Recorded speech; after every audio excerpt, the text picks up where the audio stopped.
கர்த்தருடைய பரிசுத்த நாமத்திற்கு ஸ்தோத்திரம். இன்னைக்கு நம்ம ஏசாயா 1வது அதிகாரம் 5வது வசனத்தை தியானிக்க இருக்கிறோம். ஏசாயா 1:5 ஜெபத்தோடு இந்த செய்திகளே கடந்து செல்வோம்.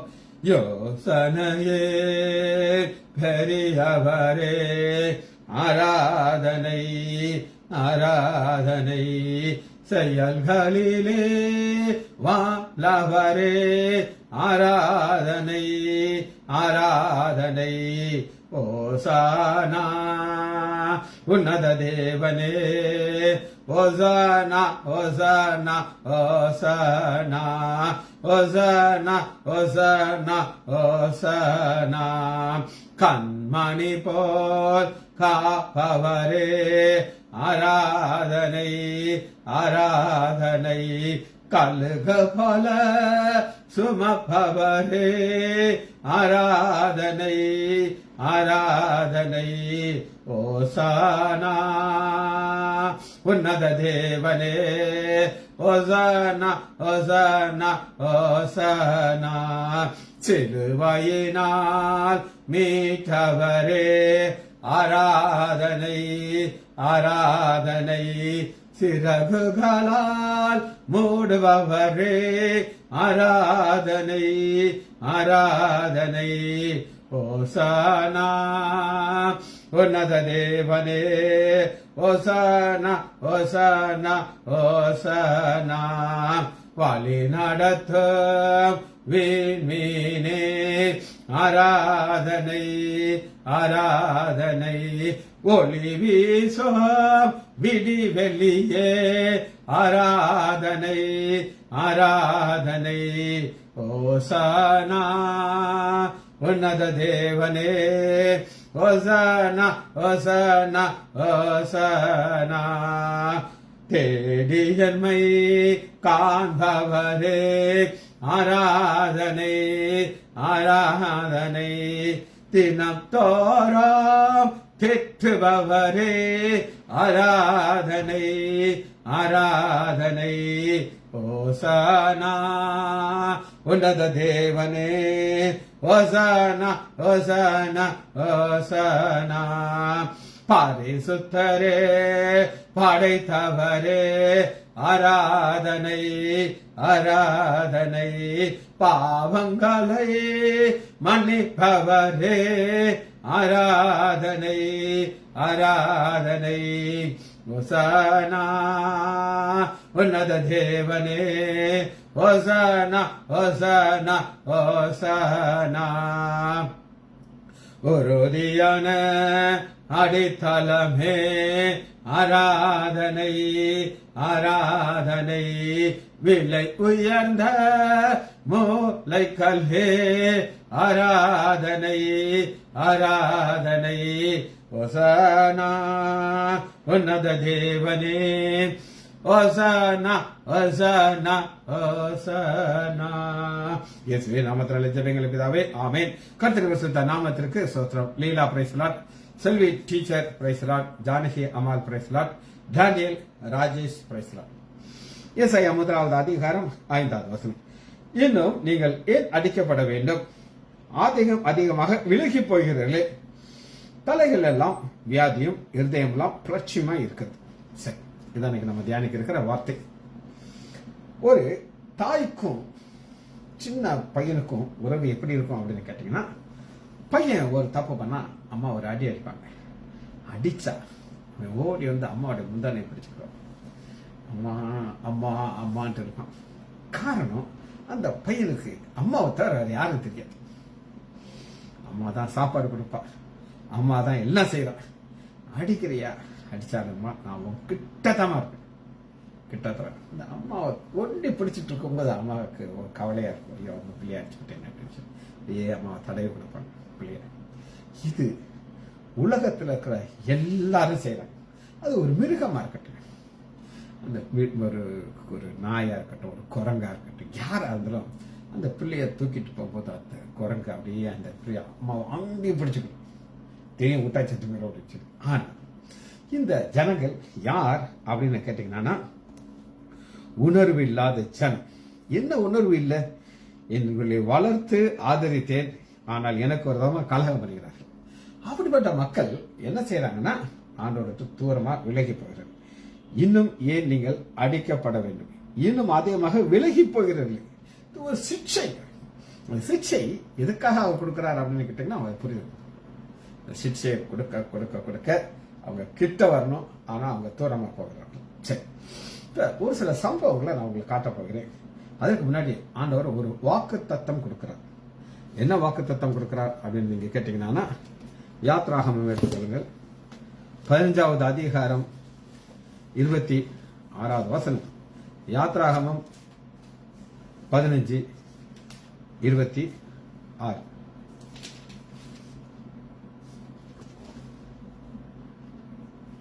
நானே உன் பரிகாரியான கர்த்தர். பரிகாரினா என்ன சொல்லுங்க? பரிகாரம். ஒரு ஜோசியத்தை நீங்க போனீங்கன்னா அந்த ஜோசியர் என்ன சொல்றாரு அப்படின்னு கேட்டீங்கன்னா, உங்களுக்கு அந்த தோஷம் இருக்கு, இந்த தோஷம் இருக்குன்னு சொல்லிட்டு இதுக்கு நம்ம பரிகாரம் செய்யணும் அப்படின்ட்டு என்னத்தையாவது சொல்லுவார். இந்த பரிகாரத்தை செய்யும்போது அவர்களுக்கு சரியான நடக்குது. ஒரு காமெடினா என்ன சொல்ல, உண்மை சம்பவம் காமெடி. எனக்கு அது காமெடியா தெரிஞ்சிச்சு. ஒரு வக்கீல் கிறிஸ்தவர், அவருக்கு 2 பெண் பிள்ளைகள் பிறந்துருச்சு. இவருக்கு 3வது பையன் வேணும்னு ரொம்ப ஆசை. இவர் ஒரு தீர்க்கதரிசிட்ட சிக்கிக்கிட்டார். தீர்க்கதரிசினா அவர் இருந்த ஊர்ல அவர் பெரிய தீர்க்கதரிசி. அவர் இவங்க போய் உனக்க வச்சு, எங்களுக்கு 3வது ஆண் குழந்தை வேணும், நீங்க என்ன செய்யறீங்க? அவர் உடனே நிறைய பொருள்கள் சொல்றாரு, தேங்காய் இந்த மாதிரி சில இதெல்லாம் சொல்லிட்டு கடைசியில 3 பானையை நீங்க எடுக்கணும். ஒரு பானையில இருந்து ராமேஸ்வரத்துல இருந்து நீங்க தண்ணி கொண்டு வரணும். ராமேஸ்வரம் கடல்ல. இன்னொன்னு கன்னியாகுமரியில இருந்து ஒரு தண்ணி கொண்டு வரணும். 3 சேர்ற இடத்துல இருந்து தண்ணி கொண்டு வரணும். இந்த தண்ணியை வச்சு அந்த தண்ணியை நான் பூஜை பண்ணி அதன் மூலமாக உங்களுக்கு ஒரு ஆசீர்வாதத்தை நான் கொடுப்பேன் அப்படின்னு சொல்லி இவங்களும் அந்த ஆள் சொன்னதை ஃபுல்லா நம்பி சொன்னதெல்லாம் செஞ்சாங்க. அந்த அம்மா கன்சீவ் ஆச்சு. சொன்னாரு, உங்களுக்கு ஆண் குழந்தை தான் பிறக்கும். தான் நல்லா கட்டுக்கணும். கடைசியில் பிறந்தது பெண் குழந்தை. பாருங்க, இவங்க ஆண்டவர் விட்டு விலகி போகிறாங்க. சாமுவேல் பிறக்கிறதுக்கு முன்னாடி ஆண்டவர் சொல்றாரு, ஆண் குழந்தை எனக்கு கொடுங்க ஆண்டவரேன்னு சொல்லி கேட்கிறார். ஆண் குழந்தை கேட்கணும். இதுக்கு நான் உங்களுக்கு திரும்ப கொடுத்துறேன் ஆண்டவர் சொல்லி. ஆனா இவங்க என்ன செய்றாங்கன்னா, நானே பரிகாரியான கர்த்தர்னு சொல்றாங்க. ஆனா அது என்ன நடக்குது அப்படின்னு சொல்லி சம்பவத்தை உங்களுக்கு நான் காட்டுறேன். எடுத்துக்கொள்ளுங்க. 2 ராஜாக்கள் எடுத்துக்கொள்ளுங்க. 1வது அதிகாரம் எலிசா காலத்தில் நடக்கிற சம்பவத்தை உங்களுக்கு நான் காட்டுறேன். 2 ராஜாக்கள் 1வது அதிகாரம் 2வது வசனம். ஆகாப் மரணம் அடைந்த பின்பு அகசியா சமாரியாவிலே தன் வீட்டிலே காதிலிருந்து கீழே விழுந்துட்டார். காதியில நின்று வேடிக்கை பார்த்துட்டு இருக்காது, அது உடஞ்சு போய் கீழே விழுந்தாரு. நோய் வந்துருச்சு, படுத்து கிடக்கிறார். இவருக்கு ஆண்டவர் தெரியுமா? நல்லா தெரியும். ஆனா இவர் என்ன செய்யறாரு அப்படின்னு கேட்டீங்கன்னா, 2 ராஜாக்கள் 1வது அதிகாரம். இந்த வியாதி நீங்கி பிழைப்பேனா என்று எக்ரோன் தேவனாகிய பாகால் சேபூர் இடத்திலே போய் விசாரிக்கின்ற ஆள்கள் அனுப்பார். பாகால் சேபூர் அப்படின்னா யார் அப்படின்னு கேட்டீங்கன்னா, இது ஒரு ஈ கடவுள். ஈ தெரியும் அவங்களுக்கு, நமக்குலாம் இரிட்டேட்டிங்கா இருக்கும். அந்த ஈய அவங்க ஒரு கடவுளை வச்சு வணங்குறாங்க. அந்த கடவுள்கிட்ட போய் விசாரிக்கிறார். யாத்ராகமம் 15வது அதிகாரம் 26வது வசனத்துல, நானே உன் பரிகாரியான கர்த்தர் சொல்லிட்டார். பாருங்க 3வது வசனம். கர்த்தருடைய தூதன் திஸ்பியனாகிய எலியாவை நோக்கி, நீ எழுந்து சமாரியுடைய ராஜாவுடைய ஆட்களுக்கு எதிர்ப்பாக போய், இஸ்ரேலிலே தேவன் இல்லை என்றால் எக்ரோன் தேவனாக நீ போறேன். இங்கேயே கடவுள் இருக்காரு, அவங்க கடவுள் எதுக்கு அங்க போகணும் அப்படின்னு சொல்லி கேட்கிறார். இத நிமித்தம் நீ ஏறின கட்டிலே இறங்காமல் சாகவே சாவா என்று சொல்கிறார். கட்டில ஏறிட்ட கீழே இறங்க மாட்டேன், டெத் உனக்கு. ஏன்னா பரிகாரியான கர்த்தர் நான் இருக்கேன், ஆனா நீ விலகி போறது ஆண்டவருக்கு பிடிக்காத காரியம். அப்படியே எலியா போய் சொன்னான், அந்த ஆட்கள் அவனிடத்தில் திரும்பி வந்தபோது, நீங்கள் திரும்பி வந்தது என்ன? இந்த ராஜாக்கு தெரியும். அப்புறம் அங்கே போய் அங்கே பெரிய கியூ இருக்கும், அந்த சாமிகிட்ட போய் கியூவில் நின்று அங்கே ஒரு ஜோசியம் ஈ மாதிரி ஒரு கடவுளை வச்சிருப்பாங்க, அது ஈயா பேசும். அங்கே ஒரு ஒரு பூசாரி இருப்பான், அவனுக்கு நல்லா சாலிடாக இருந்துட்டு அது கொடுக்கணும்.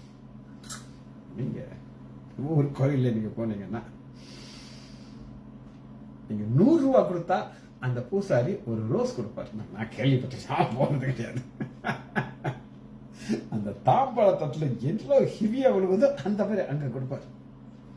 ஆனா இங்க பாத்தீங்கன்னா போய் சீக்கிரமா வந்துட்டாங்க. என்னப்பா போன ஸ்பீட்ல திரும்ப வந்துட்டீங்க, ஏன்னா ஆண்டவர் சொல்லி எலிசா அந்த சந்திச்சுட்டு மேட்டர் சொல்லிட்டு போயிட்டார். அதற்கு அவர்கள் ஒரு மனுஷன் எங்களுக்கு எதிர்பட்டு வந்தார், எதிர்த்து வர்றார், தேடியெல்லாம் போக வேண்டியதில்லை, அந்த மேல தேடி வர்றார். நீ உங்களிடத்தில் அனுப்பின ராஜா இடத்துல திரும்பி போய் ரிட்டர்ன் போ, நீ எக்ரோன் தேவனாகிய பாகால் சேபுர் இடத்தில் விசாரிக்கிறாய், இதன் நிமித்தம் நீ மட்டும் யெகோவா தேவன்ட்ட வந்து, ஆண்டவரே நீர் சொல்லியிருக்கிறது, நானே பரிகாரியான கர்த்தன் சொல்லியிருக்கீங்களா ஆண்டவரே, எனக்கு சோத்தை கொடுங்க, நான் கேட்டுறேன்னா கொடுத்துருப்பேன். இதன் நிமித்தம் நீ ஏறின கட்டிலே இருந்து இறங்காமலே சாவேன். அப்பொழுது அவன், உங்களுக்கு எதிர்க்கு வந்தவன் யார் அப்படின்னு கேட்கிறாங்க. எலிசான கண்டுபிடிச்சிட்டாங்க. ஆண்டவர் சொன்னா நடக்கும். இப்ப நானே பரிகாரியான கர்த்தர் அப்படின்னு சொன்னவர் விலகி போயிட்டான், அதனால செத்தே போயிட்டான். இது முதல் ஒரு குறிப்பு. இரண்டாவது நம்ம பார்க்க போகிறோம், 2 நாளாகமம் எடுத்துக்கொள்ளுங்க, 26வது அதிகாரம் 26, 26.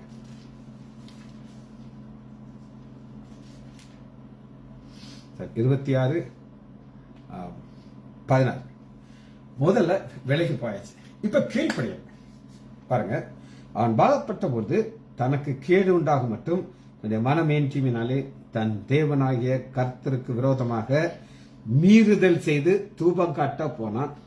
ஆசாரியனாக ஆசிரியா போய் என்ன சொல்றாரு, 80 பேர் போயிட்டு, ராஜாவே உசியாவே எதிர்த்து நின்று உசியாவே, அந்த மதிப்பெல்லாம் போச்சு. ராஜா என்ன சொல்ற, உசியாவே. என்ன ஒரு தைரியமான ஒரு ஆசாரியர். இதுதான் அந்த எதிர்பார்க்கிறோம். நீ எனக்கு ஊழியம் செய்யணும், தைரியம், அப்பதான் ஊழியத்தை செய்ய முடியும். உசியாவை கர்த்தருக்கு தூபம் காட்டுறது உமக்கு அடுத்ததில்ல, அது பரிசுத்தமாக்கப்பட்ட ஆரோனின் குமாரனாகிய ஆசாரியனுக்கே அடுக்கும். ஆசாரியன் சந்ததியில வந்தா தான் என் முடியும். நம்ம அப்படி கிடையாது, நம்ம ஆசாரியர் ஆண்டவர் ஆராதிக்கிறோம்.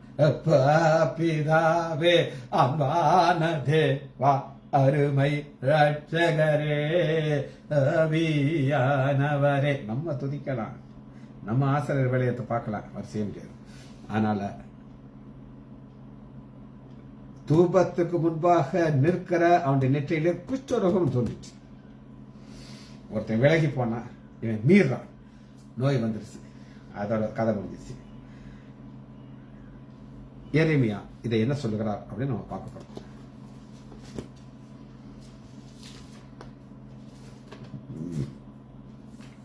எட்டாவது அதிகாரம் 21வது வசனம். எரேமியா 8:21.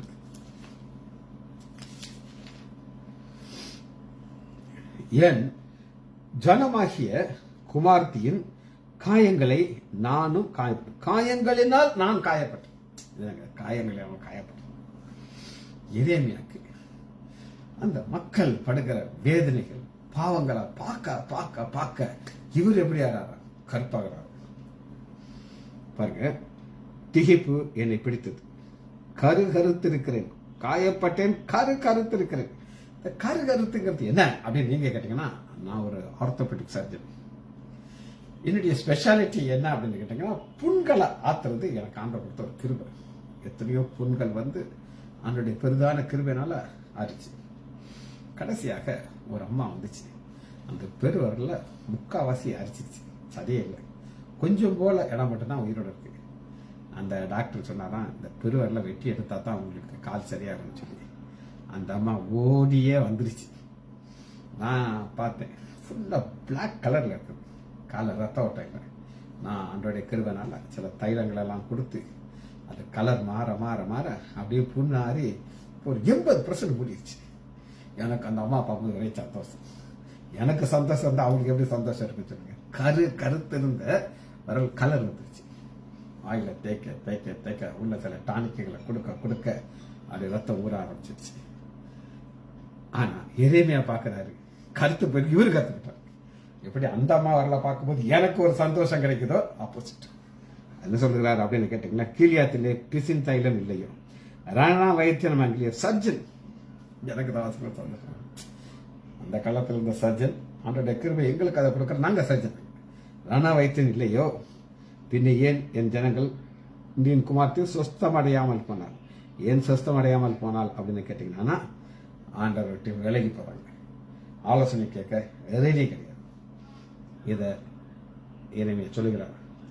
அடுத்து 9வது அதிகாரம் 12வது வசனம், பிரச்சனை எங்கே இருக்கிறது நம்ம பார்ப்போம். 9:12 டயக்னோசிஸ். இதை உணரத்தக்கதாக ஞானம் உள்ளவன் யார்? தேசம் அழிந்து ஒருவனும் கடந்து போகாதபடிக்கு பாழாகப்படும். கர்த்தரே சொன்னார், நான் அவர்களுக்கு விதித்த என் நியாய பிரமாணத்தை அவர்கள் விட்டு என் சொல்லை கேளாமல் அதன்படி நடக்கவில்லை. தங்கள் இருதயத்தை கடினப்படுத்தி சொல் பேச்சு கேட்கவில்லை. ஒரே வார்த்தை சொன்னா கேட்கணும், கேட்கல. இது எதாவது டயக்னோசிஸ் நான் சொல்லுவேன். டயக்னோசிஸ் நான் என்ன சொல்ல பார்ப்போம். ஒரு பேஷண்ட் ஒரு நோயோட வர, அது என்னன்னா நம்ம கரெக்டா டயக்னோஸ் பண்ணாதான் இல்லை. திரும்ப அவனுடைய கிருபைனால ஒரு காரியத்தை சொல்லுவேன். என்னுடைய ஷீட் எடுத்து பார்த்தீங்கன்னா, ஓபி பேஷண்ட்டுக்கு நான் ஃபர்ஸ்ட் மேலே டயக்னோசிஸ் எழுதியிருக்கேன். இப்போ கீழே விழுந்தாங்கன்னா ஒரு கொரி ஃப்ராக்சர் இங்கே இருக்கலாம் அப்படின்னு சொல்லி ஒரு டயக்னோசிஸ் எழுதியிருக்கேன். அன்னைக்கு ஒரு பேஷண்ட்டுக்கு நான் டயக்னோசிஸ் எழுதிட்டு அந்த எக்ஸ்ரேயை எங்கள் ஹாஸ்பிட்டலுக்கு ஒரு டாக்டர் பேரை சொல்லக்கூடாது, இங்கே நிறைய டாக்டர் இருக்காங்க, ஒரு டாக்டர்கிட்ட அனுப்பி இது என்ன அப்படின்னு நம்ம பார்த்து எனக்கு சொல்ல சொல்றாங்க அப்படின்னு சொல்லி, அவர் ரொம்ப விவரமானவர். அந்த சாட்டை வாங்கிட்டு வாங்கன்னு சொல்லி நான் எழுதுற சாட்டை வாங்கி அது மேல நான் எக்ஸ்டோசிஸ் அப்படின்னு எழுதியிருக்கேன். அதை பார்த்து எக்ஸ்டோசிஸ் பண்ணிட்டார். டயக்னோசிஸ் நான் எழுதுவேன்னு அவருக்கு நல்லா தெரியும். இவர் சாட்ல ஃபர்ஸ்ட் டயக்னோஸ் எழுதுவார்னு சொல்லி, அது எங்க டயக்னோசிஸ் என்ன அப்படின்னு கேட்டீங்கன்னா பாருங்க, 14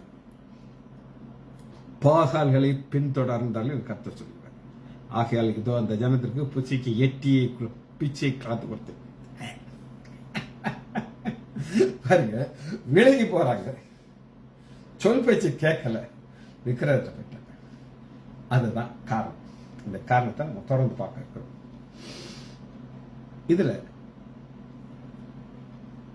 உபத்திரவ காலத்துல எங்களுடைய வாழ்க்கை எப்படி இருக்கும் அப்படின்னு கேட்டீங்கன்னா, உபத்திரவ காலம், மகா உபத்திரவ காலத்துல அவங்க எப்படி இருக்க போகிறார்கள் அப்படின்னு நீங்க கேட்டீங்கன்னா, வெளிப்படுத்துதல் 16வது அதிகாரம் ஆண்டவர் சிக்ஷை அனுப்புறார். உபத்திரவ காலம், மகா உபத்திரவ காலத்துல 16வது அதிகாரம் 8-9. 4ஆம் தூதன் தன் கலசத்தில் உள்ள சூரியன் மேல் ஊற்றினான்.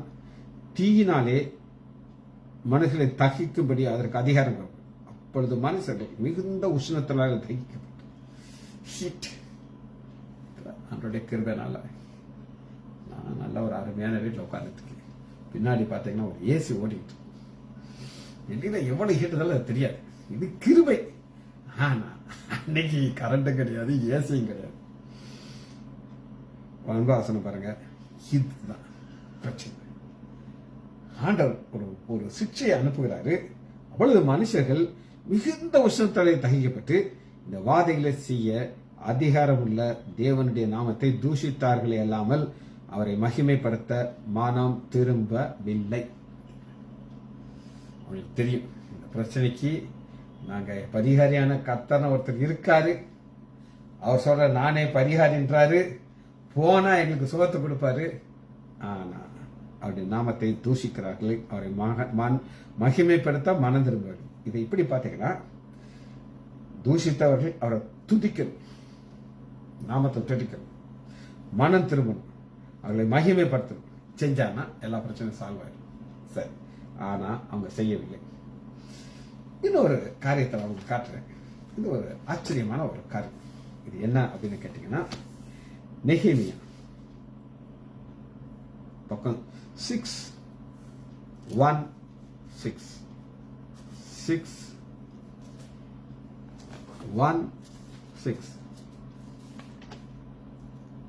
நெகேமியா 5வது நெகேமியா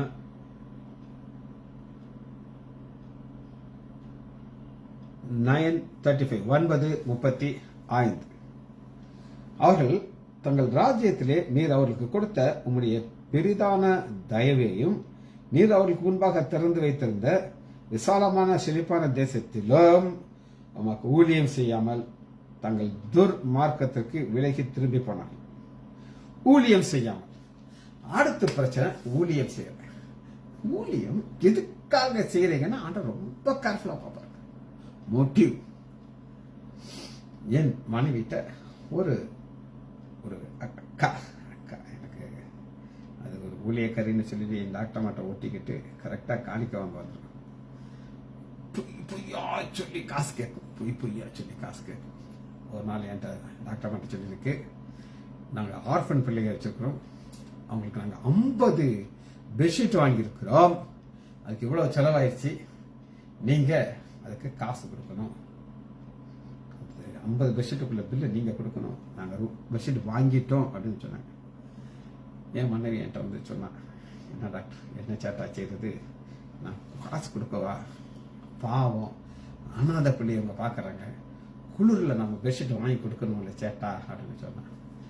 நான் சொன்னேன், வாட்ஸ்அப்லாம் வச்சுருக்கேன், நீங்கள் ஆட்ட வாட்ஸ்அப்பில் அந்த 50 பெட்ஷீட்டு ஃபோட்டோ எடுத்து அனுப்ப சொல்லி பின்னாடியே காசு நானும் கொடுப்பேன் அப்படின்னு சொல்லி அவன் என்ன பண்ணியிருக்கா, ஒரு கடையில் போய் ஒரு பெட்ஷீட்டை மட்டும் வச்சு ஒரு ஃபோட்டோ எடுத்து இவளுக்கு அனுப்பிட்டான். பில்லையும் காணும், 50 பெட்ஷீட்டையும் காணும், ஒண்ணுதான் இருக்கு. இப்ப இவ கொடுப்பாலாம். மோட்டிவ். ஊழியம் செய்யி எதுக்காக செய்யும் அதான் பாக்குற. இவ வந்தாலே ஏதாவது ஒரு காரியத்தோட வரும். அவளுடைய கணவன் சில வருஷத்துக்கு முன்னாடி மரித்தார். அது கரெக்டா நவம்பர் மாசம் கேன்சர் வந்து, என்னை விட சின்ன பையன், கொஞ்சம் வயசு பையன், கேன்சர் வந்து இறந்துட்டான். டிசம்பர் மாசம் நேரா வந்து டாக்டர் மாட்ட, கிறிஸ்துமஸ் நாங்கள் கொண்டாடணும், எங்களுக்கு நீங்க காசு கொடுக்கணும். என் மனைவி இப்படி உடஞ்சிட்டா. என்னங்க ஒரு மாசத்துக்கு முன்னாடி தான் உங்க மாப்பிள்ளை இறந்துருக்காரு, நீங்க என்னங்க கிறிஸ்துமஸ் கொண்டாட போறீங்க, அதனால நம்ம ஊழியத்தை நிப்பாட்டக்கூடாதுல்ல அப்படின்னு. அப்ப இருந்து கொஞ்சம் சுதாரிச்சுட்டாங்க. நம்ம மாப்பிள்ளை சொன்னது ரைட்டு அப்படின்னு சொல்லி இங்க நம்ம பாக்குறோம். எல்லா ஆசிரியர் தாண்ட கொடுத்தாரு. ஆனா அவங்க செழிப்பான தேசம் வச்சிருக்காங்க. உமக்கு ஊழியம் செய்யாமல், ஊழியம் செய்யலன்னு துர்காரியத்தை விட்டு திரும்பாமல் போனார்கள். சரி, என்ன செய்யக்கூடாது என்ன செய்யணுங்கிறத நான் உங்களுக்கு காமிச்சிட்டேன். அடுத்து பார்ப்போம். 37வது வசனத்தை நான் உங்களுக்கு வாசிக்கிறேன். எரேமியா 9:37. அதன் வருமானம் எங்கள் பாவங்கள் நிமித்தம் நீர் எங்கள் மேல் வைத்த ராஜாக்கள் திரளாக போகிறது. இங்க சம்பாதிக்கிறதுனா அங்க போகுது. எங்கள் சரீரங்களையும் எங்கள் மிருக ஜீவன்களையும் ஆளுகிறார்கள். அவர்கள் மகா இக்கட்டிலே ஆகப்பட்டிருக்கும். ஊழியம் செய்திருந்தானா ஆண்டவர் இதுல இருந்து அவங்களுக்கு ஒரு விடுதலை கொடுத்திருப்பார். சரி, அடுத்து பார்ப்போம் ஏன் அவங்க விலகி போகிறார்கள் அப்படின்னு பார்க்கிறோம். இப்ப 8வது குறிப்பு, நான் நம்பர் சொல்லல, நீங்க என்ன போட்டுக்கோங்க. எரேமியா 5வது அதிகாரம் அவருடைய முடிவை நான் உங்களுக்கு காட்ட போறேன். எரேமியா 5வது அதிகாரம் 31வது வசனம். 5:31. தீர்க்கதரிசிகள் கள்ள தீர்க்கதரிசனம் சொல்லுகிறார்கள், ஆசாரியர்கள் அவர்களுக்கு முன்பாக ஆளுகிறார்கள். இப்படி இருப்பது என் ஜனத்திற்கு பிரியமா இருக்கிறோம், ஆனாலும் முடிவிலே என்ன செய்வீர்கள். முடிவு எந்த குறித்து ரொம்ப கேர்ஃபுல்லா இருக்கணும்.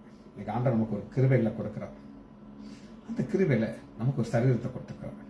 இந்த சரீரம் அவர் கொடுத்த பிச்சை. இந்த சரீரத்தை அவன் எவ்வளவுக்கு எவ்வளவு கேர்ஃபுல்லா ஹேண்டில் பண்றோமோ அது ரொம்ப முக்கியம். இந்த சரீரத்தை எவ்வளவு ஹேண்டில் பண்றோமோ. ஏன் அப்படின்னு கேட்டீங்கன்னா முடிவு அவங்களுக்கு வித்தியாசம் இருக்கு. இந்த சரீரத்தில் பாவமான வாழ்க்கையை வாழ வாழ டக்குன்னு முடிஞ்சுக்கணும். சரி, 9வது ஒரு குறிப்பை காட்டப் போகிறேன். தானியேலுடைய பாவ அறிக்கை ஜெபம். தானியேலுடைய பாவ அறிக்கை ஜெபம் எடுத்துக்கலாமா? தானியேல் 9வது அதிகாரம் 39:4-5. தானியேல் நல்லா கேட்டுக்கோங்க. அவர் பாவம் செய்யல, ஆனா ஜனங்களுக்காக ஜெபம் பண்ணும்போது தன்னுடைய பாவத்தை சேர்த்து சொல்கிறார். என் தேவனாகிய கர்த்தரை நோக்கி ஜெபம் பண்ணி பாவ அறிக்கை செய்து, ஆண்டவரே, உம்மிடத்திலே அன்பு கூர்ந்து உம்முடைய கற்பனைகளை கை கொள்கிறவர்களுக்கு உடன்படிக்கையும் கிருபையும் காக்கிறது. நாங்கள் பாவம் செய்து அக்கிரமக்காரர்களாக நடந்து துன்மார்க்கமாய் நடந்து கலகம் பண்ணி உடைய கற்பனைகளையும் உடைய நியாயத்தை விட்டு அகன்று போனோம். ஏசாயா 1வது அதிகாரம் 5வது வசனத்தை இதே பாருங்க. நீங்கள் ஏன் இன்னும் அடிக்கப்படுகிறீர்கள்? ஏன் அதிகமாக விலகி போகிறீர்கள்? ஏன் விலகி போகிறீர்கள்? விலகி போகிறோம் காரணம் அதுக்கு உணர்ந்து அவர் ஜெபிக்கிறார். இப்ப இதுல நம்ம எப்படி பார்க்கறோம்னா, ஒரு நோயுடைய பிக்சரை நம்ம பார்க்கணும். இந்த நோயுடைய பிக்சர் என்ன, எதனால அந்த நோய் வருது அப்படின்னு கேட்டீங்கன்னா, நோய் வரக்கூடிய காரணம் பாவம். சங்கீதம் 38வது அதிகாரம் 4வது. என் அக்கிரமங்கள் என் தலைக்கு மேல் பெரியற்று, அவினாலே என் பாவத்தினாலே. சங்கீதம் 38:3. என் பாவத்தினாலே என் எலும்புகளிலே சௌக்கியம் இல்லை, ஆரோக்கியம் இல்லாமல் போச்சு. எவ்வளவுக்கு ஒரு பாவம் செய்ய செய்ய செய்ய சரீரம் உன்னலமாய்க்கும். இதற்கு நம்முடைய ஆண்டவராகிய இயேசு கிறிஸ்து என்ன செய்தார் அப்படின்னு நீங்க கேட்டீங்கன்னா, மத்தேயு 8வது அதிகாரம் 17வது. நாம் ஆண்டவராகிய இயேசு கிறிஸ்து இதுக்கு என்ன செய்தார் அப்படின்னு கேட்டீங்கன்னா, அவர் தாமே நம்முடைய பலவீனங்களை ஏற்றுக்கொண்டு நம்முடைய நோய்களை சுமந்தார் என்று ஏசாயா 53 அதுக்கு முந்தின அவசரத்தை நீங்க பாத்தீங்கன்னா தெரியும். 16 மத்தேயு 8:16. அஸ்தமானமாத போது பிசாசு பிடித்த அநேகரை அவரிடத்தில் கொண்டு வந்தார்கள். அவர் அந்த ஆவிகளை தமது வார்த்தையானாலே துரத்தி பிணியாகளை சுஸ்தமாக்கிட்டு நம்மளை கனெக்ட் பண்றோம். நம்முடைய பாவங்கள்லாம் அவர் மேல வந்துருச்சு. நம்ம என்ன செய்யணும்? விசுவாசிக்க வேண்டும். யோவான் 5வது அதிகாரத்துல ஒரு பெதஸ்தா அப்படின்னு ஒரு குளத்தை பார்க்கிறோம். யோவான் 5வது அதிகாரம்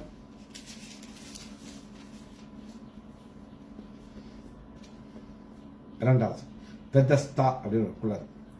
அந்த குளத்துல 5வது வசனத்துல யோவான் 5:5 38 வருஷம் வியாதியா இருந்த ஒரு மனுஷன் அங்கே இருந்தார். ஆண்டவர் ஏன் விலகி போகிறீங்க? அவர் தேடி வரார். நல்ல ஆண்டவர் தேடி வருகிறார்.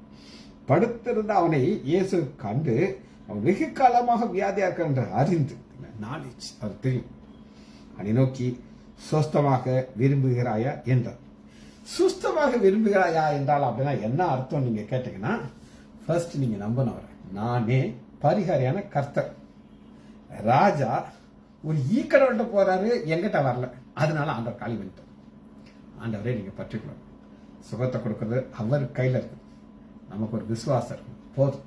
விசுவாசத்தோடு நீங்க வந்தீங்கன்னா, சுகமடைய விரும்புகிறாயா? ஆமாண்டவர், அது உம்மாட்டத்தில் தான் வரும். நீங்க எவ்வளவு விசுவாசிக்கிறீங்களோ அதான் அவர் செய்வார். கடைசியாக ஒரு வசனத்தை வாசி நம்ம முடிக்க போயிடும். யோவான் 8வது அதிகாரம் 9வது அதிகாரம் 2வது வசனம். பிறவி குரடர ஆண்டவர் பார்க்கிறார். அப்பொழுது அவருடைய சீஷர்கள் அவரை நோக்கி, இவன் குருடனாய் பிறந்தது யார் செய்த பாவம்? இவன் செய்த பாவமா, இவர்கள் பெற்றோர் செய்த பாவமா? அன்னைக்கு ஒரு கான்செப்ட் இருந்துச்சு. என்ன கான்செப்ட்னா, பாவத்தின் விளைவு நோய். நீ ஒரு பாவம் செய்தா அந்த பாவம் உன் மேல வந்து உட்கார், ஒரு சந்ததியை பிடிச்சு தாக்கும் அப்படின்னு அவங்களுக்கு நல்லா தெரியும். அப்படி ஒரு கேள்வி கேட்கறாங்க. நான் அதை யோசிச்சு பார்க்கும்போது, ஏன் யார் செஞ்சானா என்ன, உன்னால என்ன செய்வேன், இவன் செஞ்ச பாத்திரம் என்ன செய்ய போறேன், இவங்க மூதாதைகள் செய்த பாத்திரம் உன்னால என்ன செய்வேன். ஆனா ஆண்டவருக்கு என்ன ஆன்சர் சொல்லுகிறார் அப்படின்னு கேட்டீங்கன்னா, இயேசு பிரதித்திரமாக இவன் செய்த பாவம் அல்ல, பெற்றோர் செய்த பாவம், தேவனுடைய கிரியைகள் இவனிடத்தில் வெளியாகும்படி தேவனுடைய கிரியைகள். இதாங்க நம்ம இன்னைக்கு நமக்கு எத்தனையோ வியாதிகள். எனக்கு ஒரு பைபாஸ் சர்ஜரி நடந்துச்சு, 10 வருஷம் ஆயிடுச்சு சர்ஜரி நடந்து. தேவனுடைய கிரியை வெளிப்படும். நான் ஒரு சாட்சி. எனக்கு ஒரு சர்ஜரி பண்ணியிருக்காட்டா எங்க அப்பா போட்டோ பக்கத்தில் எனக்கு வச்சிருப்பாங்க, இன்னொரு போட்டோ. ஆண்டுடைய கிருபை அந்த கிரியை வெளிப்படுத்துறதுக்காண்டி ஆண்டு வச்சுக்கிறார். நம்ம அவரை விட்டு விலகி போக கூடாது. ஜெபிச்சு படிப்போமா. மக இரக்கமும் கிருபையுமுள்ள பிதாவே, துதிக்கிறோம் ஐயா, ஏன் விலகி போகிறேன், நாங்கள் உம்மண்டே இருக்கிறோம் ஐயா, உங்களுடைய பாதத்தில் இருக்கிறோம் ஐயா, உண்மை பற்றி கொண்டிருக்கிறோம் ஐயா. நீரங்களுக்கு பரிகாரியான கர்த்தர் என்று நாங்கள் விசுவாசிக்கிறோம் ஐயா. அந்த விசுவாசம் எங்களை இம்மட்டும் காத்தது ஐயா. பிள்ளைகள் ஒவ்வொருவரையும் என் ஆண்டவராகிய இயேசு கிறிஸ்துவின் நாமத்தினாலே ஆசீர்வதிக்கிறேன். இயேசுவின் நாமத்தினாலே ஜெபங்கள் பிதாவே. ஆமேன், ஆமேன், ஆமேன்.